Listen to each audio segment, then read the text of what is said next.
Maqaan kiyyoosniyaa Kadir Martuu Jaama kanneen itti dhaladhee Finfinnee kanneen itti guddadhee Hirnaa kanneen jiraadhu Adaamaadha.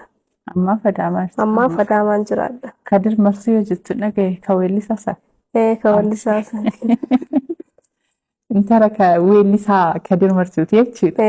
Ayyaana dhufu har'a egaa yeroo jaalalaatiin istiidiyoo keenyatti argamtanii jirtu yeroo gaarii immoo akka waliin dabarsinu abdiin qabaani caalaa sitti argate moo ishee si argate? Anatu argate. Mee akkamittiin argatte? Akkan itti argadhe hedduu aan bara 2012 gama dhumaa gama Adaamaa dhufee mana nyaataa qabanii mana hoteelaa isaan akka tasaa saayiba kiyya tokko jira. Akkana dura hoteelii bira Aliilaal mana nyaataa tokko jira hottoon anjee. Gizeen dhufu akkatti seenee ta'a gizeen isa bira gattaa'u mucaan abbaa isii hojii saayiba. Akkatti ilaaleeti ilaali mucoon tun taka direenaa guddisee sifiin kannaan anjee. Yeroon jalqabaa agarra. Gizeen jalqabina akka isaan jiru wanneen dhaana jette.